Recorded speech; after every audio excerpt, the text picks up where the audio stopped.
si Doc Gilbert Buenavista. Grabe ang lakad pa lang. Marami na talaga. Kumakawa na sila. Magandang mo yung palakpak ninyo. Doc Gilbert Buenavista.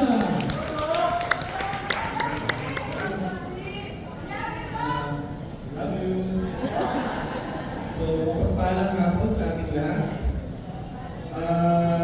Nahuli ko ng konti kasi napasarap yung tulog kasi palamig na yung aircon eh.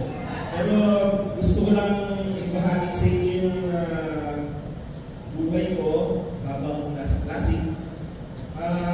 Kagabi kasi, paano si Sir Ferdy?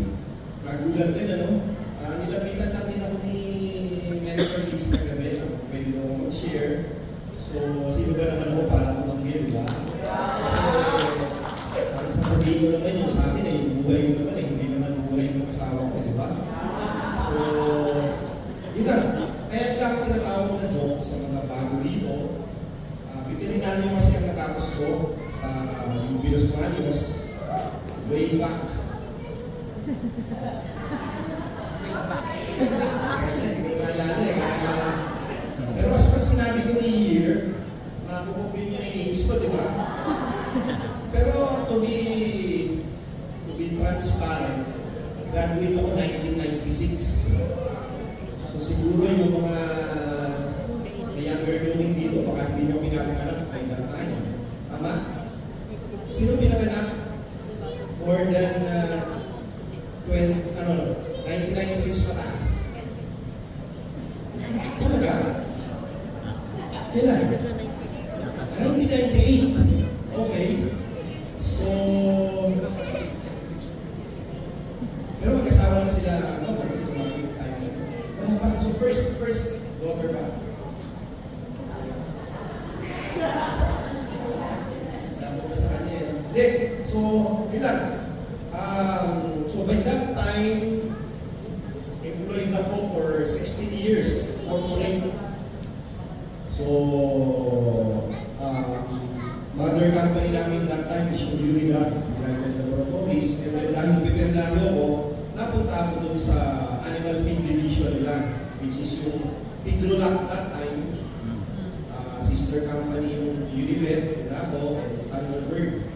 Na ngayong panahon, sila na yung tinatawag na UNACO, United Animal Health Company. So dahil na-expose ako sa sales ng pagbibenta ng feeds, pagbibenta ng gamot, at nung huli napunta ako sa Pinnico, or Aboitiz ngayon, so puro pagbibenta ang exposure ko. And then, so walang business background. And then, dumating sa point na sinasabi nila maganda mo trabaho sa government. Kaya nung time na nagkaroon ng opening sa NAIA bilang animal quarantine officer, sinabihan ng bayaw na subukan namin. So, tinry ko naman. And I lasted for 5 years sa NAIA. And then, nalipat ng Pampanga kasi pumutok yung bird flu. 2017.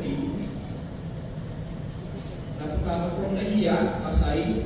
Napunta ako ng regional office.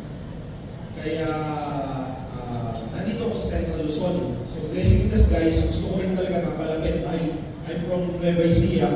Yung family ko nasa Nueva Ecija. And then, work ko nasa Pasay that time.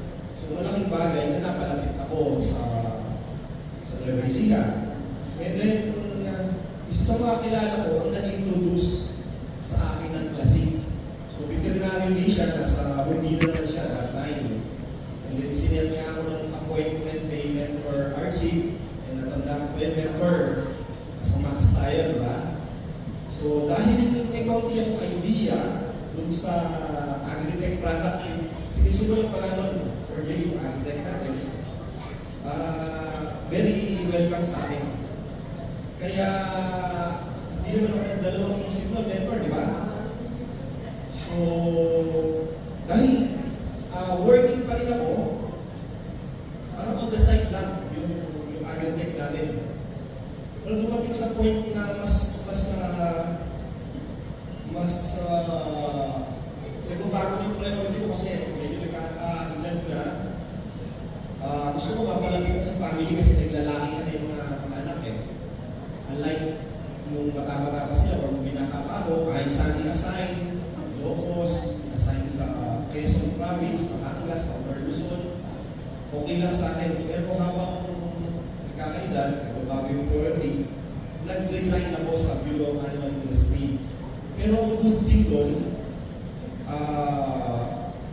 nung ginagawa ko naman talaga yung trabaho bilang animal quarantine officer, pag meron mga inspection sa farm, ako yung pinapadala ng mga boss natin kasi sila may edad na rin, ayaw na lang mabiyahe. Ako naman, iikot lang naman ako sa Central Luzon that time. Susubuin ng company, i-inspect, and then iyakanit din. So, walang hassle sa trabaho. Ini-enjoy ko.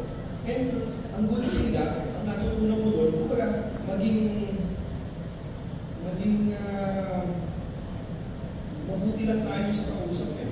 Kasi sa negosyo, di ba? Sabi, building relationship, hindi naman one-time deal lang eh.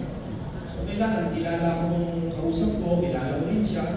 And then, from there, na-meet ko yung matataas na official ng company na, sa mga client, regular client natin yung Charawen Compan or yung CPN. So, na-meet ko yung isang mga big boss nila doon, and then, in-introduce ko yung product nung nag-resign na ako. Kaya, from there, yun ang nagsimula naman yung negosyo namin sa Pasig, sa Agritech. Una, konti-konti lang muna, parang kukumpara mo sa sahod sa government, parang layo eh.